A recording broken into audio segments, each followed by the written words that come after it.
ጽናትና ክራ ክፍል 58 አሰላሙ አለይኩም ወራህመቱላሂ ወበረካቱ። ዲና የተከበራችሁ የቻናሌ ቤተሰቦች እንዴት ናችሁ? እንዲሁም ክርስቲያን ወገኖችን ሰላም ብያችኋለሁ። ሰላማችሁ በያላችሁበት ብዙ ትርፍ በልኝ እያልኩኝ ዛሬ እንግዲህ በአዲስ ቪዲዮ ወደ እናንተ ብቅ ብያለሁ። ቪዲዮ ከተመቻችሁ ላይክ፣ ሼር፣ ሰብስክራይብ ማድረጋችሁን አትርሱ።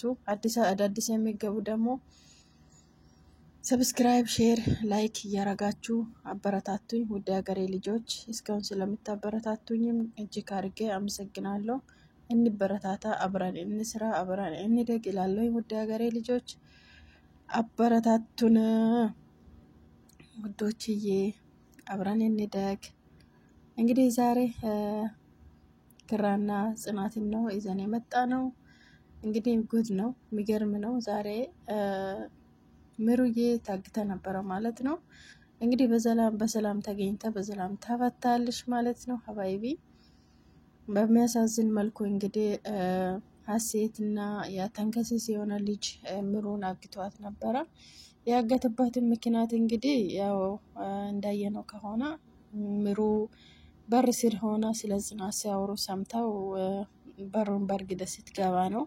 በዛች አጋጣሚ የነሱ ማንነት እንዳይጋለጥ ብሎ እሷን ደግሞ በክፍል እዛችሁ በገበችበት እንግዲህ ታስራ ለአንድ ቀን እስካሁን ድረስ ታግታ ነበረ ማለት ነው።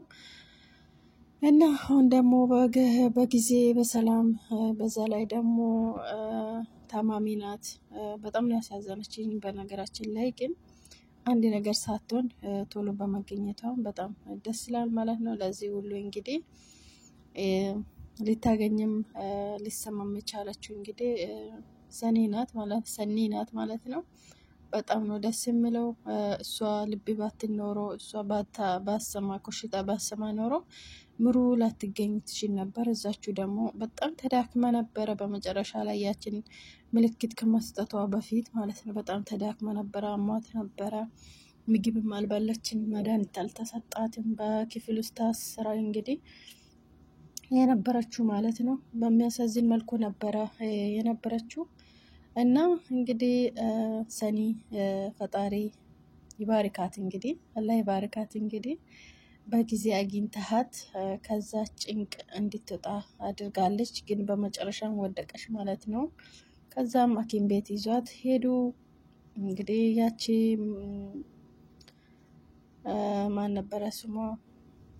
ያችም እንግዲህ ለክራ የተባለችዋ እንግዲህ ያው ቤቱን ለቃ ለመሄድ ጉድ እያለች ነበረ ማለት ነው። ራስ ወዳድ ናት በጣም። የሷ እውነታ የሷ ማንነት እንዳይወጣ ብላ እንግዲህ ብዙ ከአንዱ ጥፋት ከአንዱ ስህተት ከአንዱ ችግር እወጣለሁ ብላ ሌላ ችግር ላይ ነው የተዘፈቀችው ማለት ነው። እንግዲህ ያ ሁላ ጽናት ላይ ማድረግ አስፈላጊ አልነበረም ማለት ነው። ሀሴት በጣም ራስ ወዳድ ሆነች ማለት ነው። ጽናት እንግዲህ የራሷን ህመም ራሷን ቆሶል ፍቅሯን ሁሉ ነገሯ ወደ ጎን አርግታ እሷን ከክራ ጋር ለማገናኘት ሀሴትን ከክራ ጋር ለማገናኘት ደፋቀና እያለች ራስ ልትድራቸው ማለት ነው። ደፋቀና እያለች ባለችበት ሰዓት ላይ እሷ ደግሞ ከኋላ ከጀርባ ሆና እንግዲህ መጥፎ ነገር ከዛ ከተንከሲስ ልጅ ጋራ መጥፎ ነገር ልታረግ እያደረገች ነበረ ማለት ነው። እሱ ያዘዘውን በሙሉ ሌላ ችግር ውስጥ ከአንድ ችግር ሌላ ችግር ውስጥ ራሷን እየዘፈቀች ሄደች ማለት ነው። ሀሴት እንደዛ ማድረግ አልነበረባትም። ያው እንግዲህ የፈለገ ቢያስፈራራትም ያው ራሷን ነው እንጂ የሚጎዳት ሌላ ሰው በሌላ ችግር ውስጥ አትገባም ነበረ ማለት ነው። የተንከሲስ ልጅ ጽናትን እንደዛ ማድረግም አልነበረባትም። ያው እሱን በቀስ ለነሱ ማጋለጥ ነበረባት ሀሴት። ግን ያንን ማድረግ አልቻለችም። ሀሴት ከችግር ሌላ ወደ ሌላ ችግር ነው ራሷን የከተተችው ማለት ነው። እና አባትየው በዛ በኩል ለልጄ እየተባባሉ ባሉበት ሳለ ሀሴትን በገዛ እጇ ነገሮቹን አበላሸችው ማለት ነው። እኔ ደግሞ እንደዛ በመሆኑ በጣም ደስተኛ ነኝ። እንግዲህ የጽናትና የክራን አድናቂዎች ልክ እንደኔ ደስ ሊላችሁ ይገባል ማለት ነው። ምክንያቱም እኔ የሚመኘው ጽናትና ክራ አንድ ላይ እንዲሆኑ ነው የሚመኘው ማለት ነው። እንግዲህ ሁለቱም በጣም ነው የሚዋደዱት። ጽናትም የጽናትና ክራ አንድ ላይ የመሆን የራሳቸው የሆነ ደስታ የሚሰጥ ስሜት አለ ነገር አለ ማለት ነው። ስለዚህ ለጽናትም ክራ ጋር ያለ ፍቅርና እንትን ነው ደስታን ሊሰጣት የሚችለው። ጽናትም እንደዛው ለክራ ደስታ ሊሰጠው የምትችለው ሀሴት ሳትሆን ጽናት ናት ማለት ነው። ምንም ብታደርገው ጽናት ብታጋባቸው እንግዲህ ክራ ደስተኛ ሊሆን አይችልም ማለት ነው። ምክንያቱም ያው ሁሉም ነገሩ ያለው እሷ ጋር ነው ማለት ነው። በጣም ስለሚወዳት መፈቅራት እሷን ነው። እሷ አገፋፍታ እነሱ ቤት ሆነ ቁጭ ብላ እንግዲህ አስቦት እሱን ስትድረው ማለት ነው። በጣም ከባድ ነው። እናም ደግሞ ጽናትም ያው እሱን ስለምትወደውና ቤተሰቦቹን ስለምታከብረውና ስለምትወደው ነው የራሷን መስዋዕት እያደረገች ያለችው ማለት ነው። እና በአሁን ሰዓት ላይ ራሱን ጥሎ ራሱን ፍቅሩን ሁሉም ነገር ጠቅልሎ ወደ ጎን አስቀምጦ ለቤተሰቡ ለሚወደው ሰው መስዋዕት የሚያደርግ ሰው እንደዚህ ይኖራል ብዬ አላስብም። ያው እውነት ቢሆን ደስ ይለኝ ነበር፣ ድራማ ባይሆን ማለት ነው። በዚህ ሰዓት ግን አንዱ የአንዱን ቤት ማፍረስ ትዳር ባለትዳሮቹን ደስተኛ ኖሮ እየኖሩ ከጎን መጥቶ የሚያበላሽ በቃ ብዙ ነገር አለ ማለት ነው። ጓደኛ የጓደኛውን እንትን መቀማማት ያ ነገር ነው ያለው በአሁኑ ሰዓት ላይ ማለት ነው። ግን አንዲት አስተማሪ ነገርም አለ ብዬ አስባለሁ በእነሱ እንትን ማለት ነው። እና ጽናት እንግዲህ ቤተሰቦቿን በማክበር በመውደድ የተነሳ ራሷን መስዋዕት እያደረገች ያለችው ማለት ነው። ወላይ በዚህ ሰዓት ላይ እንደዚህ አይነት ነገር ቢኖርና ሁላችንም ሁሉም ሰው ያው ያኔ ሁሉም ሰው ሳይሆን ያኔ የተወሰነ በተወሰነ መልኩ አለ ጥሩ ሰውም አለ፣ ለቤተሰብ ብዙ ቤት መስዋዕትነት የሚከፍል ሰውም አለ። ሆኖም ግን ያው እኔ እንጃ በዚህ በአሁኑ ሰዓት ላይ አላውቅም እና በጣም ደስ የሚል መስዋዕትነት ብዬ ነው የሚያስበው ጽናት እያደረገች ያለችው።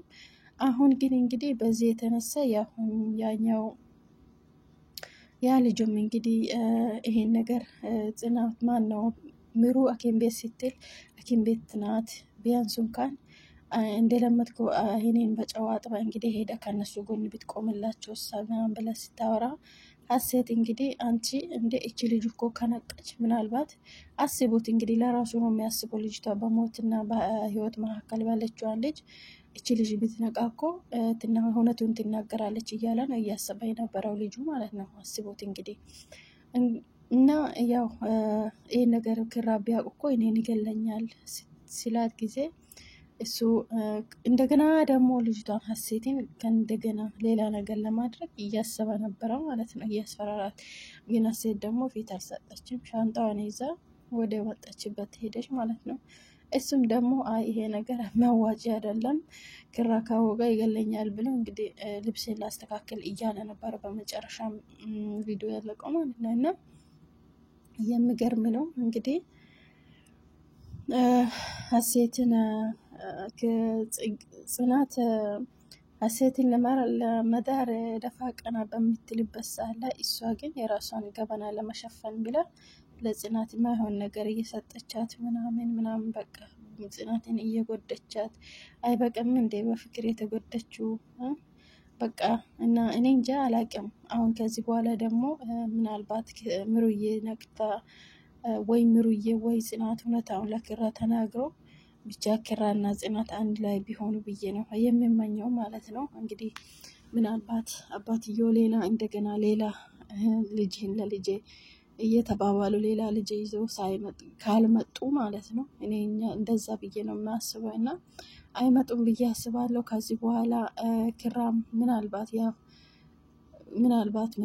ያኔ ጽናት ከዚህ በኋላም ደግሞ ለግልጽ ላትሆን ትችላለች፣ ላትናገር ትችላለች፣ ላታስረዱም ትችላለች ለክራ ማለት ነው። እና ምክንያቱም አባትየው እዛ በመሀል አለ ማለት ነው። ሀሴት ብትሄድም ያ ተንከሲስ የሆነ ልጅ ቢሄድም ያ አባትየው በመሀል አለ። ያንን ስራቸው እንግዲህ ጽናት ግልጽ ሆነ ለክራ አሁን የምትናገር አይመስለኝም። ምናልባት ጽናት ደግሞ ለአባትየው ያለውን ነገር አስረድታ ካልሆነ ወይም ክራ እውነታን አውቆ ይሄ ነገር ነው የተፈጠረው ብሎ ምናልባት ምሩ ካስረደችው እና ከነገረችው ምናልባት ለክራ ግን በጣም ከባድ ጸጸት ነው የሚሆንበት አላቅም። እና ክራ እንግዲህ እውነታን ካወቀ በኋላ ለአባትየው ሁሉም ነገር አስረድቶ ጽናቱን ወደ ራሱ ቢያደርግ ብዬ ነው የሚያስበውና የሚመኘው ማለት ነው። ኢንሻአላህ እንግዲህ በቀጣይ በአዲስ ቪዲዮ እንግዲህ ጥሩ ነገር ይዘው ይመጣሉ ብለን እናስባለን። እኛም እንደዛ ማለት ነው ትንሽ ፈትፈት እናደርጋለን ብዬ አስባለሁ። እና ውዶችዬ ለዛሬ የነበረን ቪዲዮ ይሄን ይመስል ነበረ። ውዶቼ ሀሳብ አስተያየታችሁን በኮሜንት ላይ አስቀምጡ። ስለምታበረታቱኝ እጅግ አድርጌ አመሰግናለሁ። አሁንም አበረታቱኝ፣ ከጎኔ የሆኑ አመሰግናችኋለሁ፣ ወዳችኋለሁ፣ አከብራችኋለሁ። እያላችሁበት አንድ አላህ ሱብሃነሁ ወተዓላ ይጠብቃችሁ። ውድድ ነው የሚያደርጋችሁ ከኔ የበለጠ አንድ አላህ ሱብሃነሁ ወተዓላ ውድድ ያደርጋችሁ። ሀገራችን ሰላም አድርግልኝ። ሰላም አለይኩም ወራህመቱላሂ ወበረካቱ።